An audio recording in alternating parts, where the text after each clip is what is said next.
Hi there, I'm Kyle Kozowski, MLA for Sherwood Park and Shadow Minister for Municipal Affairs. And I want to welcome you to our video series calling it Hamlet Heroes. And we like to feature people in Sherwood Park that are doing great things for our community. Today we're going to be introducing you to Wendy Bouwman Oake, and she is the Executive Director of Volunteer Strathcona. She started her career in law and worked in private sector with her own law firm, Andrew Engels and Oak LLP. She spent the last 17 years working in the nonprofit with organizations like Boyle Macaulay, which is now Radius Community Health and Healing, also Legal Aid Alberta, but she joined Volunteer Strathcona in 2023 and has been helping out in our community ever since then. One of the interesting things about Wendy is that in addition to her day job working at Volunteer Strathcona, she is currently volunteering with the Strathcona Youth Justice Committee and Edmonton Community Legal Centre, helping people with their legal needs. Wendy, welcome today to Hamlet Heroes. Thank you for having me, Kyle. So maybe I could just start off and ask you what brought you to Sherwood Park in the first place. Well, I got married. So I married my husband, Jim, who was already living on an acreage just outside Sherwood Park, raising 2 kids. And so I moved in with them, and then we had a baby. And once the 2 older kids were in high school, we decided to move right into Sherwood Park, where we've been since then. Okay, and would you say acreage living versus right inside Sherwood Park? What's the difference and which is better? Oh, I mean, there were some lovely things about the acreage living. It's so peaceful out there. We literally had moose in our yard sometimes. All of that was fantastic, but I do not miss the driving. So that was actually the reason we moved in, was because by the time the kids were in high school, there was just way too much driving back and forth. So. I bet. And who took care of the snow clearing at the acreage? We just kind of didn't. Okay. I mean, that was one nice thing about being on an acreage, is you didn't really have to worry about that. 4x4ing is the way to go. Yeah, we did have the, drive-on lawnmower that the kids fought over who got to mow the lawn most of the time. So, yeah, that's pretty good life skills that you develop when you ride a mower. Well, you've made a change from working in the private sector into nonprofit. And how have you made that change, and what has it been like? Yeah, I think I just always knew that social justice was something that I was concerned about, even when I was really young. And so I knew that my career was probably going to head in that direction. Actually, I went to law school because I didn't get into the School of Social Work. And so then when I went into law school, I thought, I'll probably end up using this to do something around some advocacy work or something kind of a non-traditional career. But I learned by volunteering with Student Legal Services, which is the law clinic that the U of A law students run, that there is actually a lot of social work involved in the practice of law, especially around criminal defense and immigration, which is where I practiced. In criminal defense, you spend a lot of time helping people figure out sort of what's not working in their life, maybe dealing with some of their trauma impacts and that kind of thing, and helping them access supports. And I really loved that part of the job. And then on the immigration side, I worked with lots of refugees and families who wanted to get reunited, people who were trying to build a better life for their families. And so I really loved that work, but then an opportunity to go to work at Legal Aid Alberta came up, and it just really spoke to that feeling I had about wanting to work in social justice.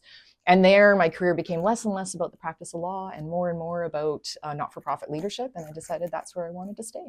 Well, that'll be interesting to see in your helping people with their legal needs. There are a lot of people that have come from Ukraine, and it's hard to recall, but it was only 2 years ago we started accepting Ukrainians into our community, and they are here usually on about a 3-year residency work permit, and those permits will be coming up soon, some of the first ones, and they're probably going to be wondering how they can make sure they stay in Canada given the situation over in Ukraine. Yeah, and I'd have to say, with my volunteer work with the Edmonton Community Legal Centre, I talk to lots of newcomers to Canada, and often it's because they don't necessarily know what their rights are around things like residential tenancies or employment law contracts, and sometimes they get taken advantage of because of that, and so they need to know what their rights are so that they can advocate for themselves. Right.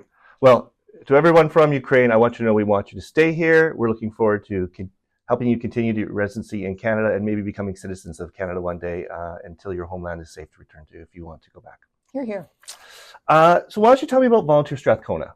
What services does it provide? How does it help out in the community, and how do people get involved with it? Yeah, Yeah, so the biggest thing that we do is probably help community members find volunteer opportunities that match what they're looking for. So community members can contact us through our website. They can call us. We have a monthly drop-in the first Thursday of every month. Folks can come in between 2 and 6, and we have lots of opportunity lots of information, about all the different kinds of volunteer opportunities that exist in our community. We also work with lots of community organizations in our community who have volunteer programs. So we help them find volunteers, but also really build up those programs to do the best job they possibly can.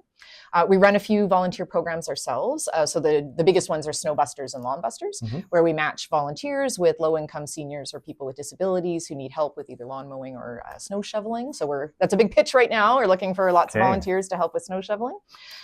We also do some stuff to help volunteers do their work even better. So we have things like a free equipment loan program, so that if people are putting on events, we can loan that out to community organizations, but also community members that are doing things like block parties. I think this weekend we've got somebody who wants to show a movie in their cul-de-sac so that everybody who lives around then can come and sit outside and watch the movie. And so we're loaning them some of our stuff to make that happen. We love doing that. And then the last part of our work is really just about promoting volunteerism in our community, celebrating what volunteers are doing. We do lots of that during National Volunteer Week in April, but also throughout the year. Really? Okay, so I think this is interesting. You must be really tapped into the trends around volunteering, and what are you seeing in our community or just globally across Alberta? Yeah, that's an interesting question, because what we keep hearing from people is that it's harder to find volunteers and that people don't want to volunteer as much. I don't think that's true. Okay. I think people want to volunteer differently than they used to.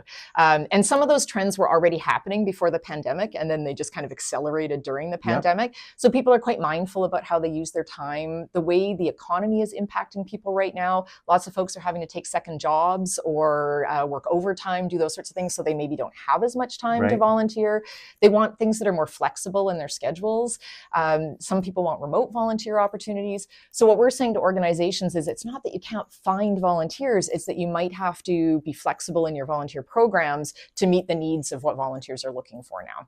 It's easier to find event volunteers, so folks who can come out for a day or two to help out with something, than it is to find people to come out and consistently volunteer. And that's where we think they need to build more flexibility into their programs. Oh, that's really good. And within Alberta, but specifically within Sherwood Park, the organizations that you're working with, are you finding that they're getting some uptake then in volunteers when they are looking to you for their help? Yeah, absolutely. So we're really happy to be able to use our newsletter and social media and website and our connections, like having people come into our office, to really be able to promote those volunteer opportunities. And then we're also really excited whenever a community organization asks us for help in sort of designing some of their stuff around their volunteer program. So we can help them figure out role descriptions, how they could build some of that flexibility in, how they can market to the volunteer base that they're looking for.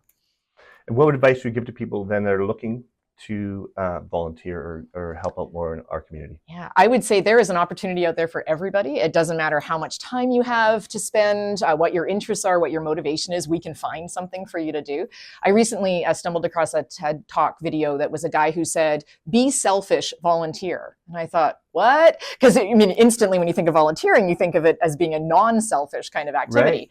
But his point was, think about what is motivating you to volunteer and then actively pursue that. So if it's that you're feeling lonely and that you want to expand your social network, look for those volunteer opportunities where you get to hang out with other people and do that. If you're a young person who's trying to build up your resume so you can find a job, actively look for those volunteer opportunities that will help you build your resume.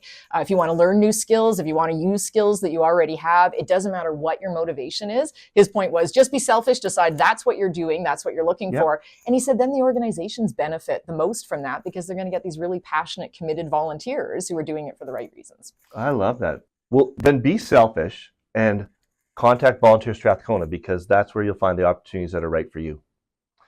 Why don't we get into a section we call rapid fire questions? Okay. And you can answer them slowly or quickly, but I'll just go through them. Okay. I love your passion for volunteering. What do you love about Sherwood Park? Oh, it's such a great community because there's so much going on, but there's also a bit of a small town kind of feel. It's really easy to kind of get a handle on what's going on in the community, to make connections, to feel a part of that community. And I love that about living in Sherwood Park. In Sherwood Park or elsewhere, what is your favorite coffee shop? Coffee's disgusting, but I would say you can get a pretty good chai at Gratitude Coffee. Roasty, which is near our office, is fantastic. Remedy, there's lots of places you can get a good cup of tea in this town. Really good cups of tea in Sherwood Park. In Sherwood Park, what's your favorite restaurant? Ooh, a taste of Vietnam. Their Oh, tofu vermicelli bowl is fantastic. okay. Yeah. I will have to say tofu is disgusting. Yeah. Oh, well, try the tofu vermicelli bowl at Taste of Vietnam. It might change your mind. I will. I will. Okay, all right. Favorite part of Sherwood Park to walk in, to picnic in, or ride a bike, or just go outside? Broadmoor Lake Park. It's just beautiful there. And I love that as you're walking around, you get to hear the kids playing in the playground or at the Yeah. splash park in the summer, and there's geese and ducks around. And to me, it's just a very lovely place to Yeah, walk right around. on, right on. What is a book that has changed your life? Ooh. I'm going to go with the Charlie Brown Dictionary. Oh, So I am an avid reader. I love reading fiction, and it was the very first book I remember loving. And so 4-year-old Wendy borrowed it from the library a lot and then got it as a Christmas gift that year. And my mom tells me that I used it to teach myself to read before I started kindergarten. So yeah. I appreciate it because reading has been a huge positive in my life. So I'm grateful to the Charlie Brown Dictionary for setting me off in the right direction. Oh, I love that. If you're dancing around the house, what is your favorite song to listen to? ABBA's Dancing Queen. You can't go wrong with that one. I agree. Great pick. Great pick. This has been great to catch up with you.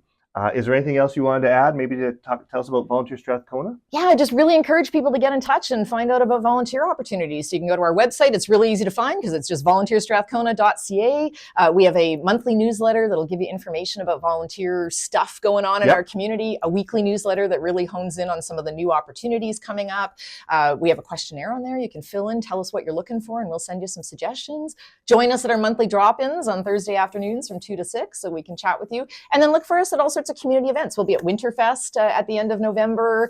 We try and get out to various community events with volunteer information as well. Okay, great. Thanks, Wendy. Thanks.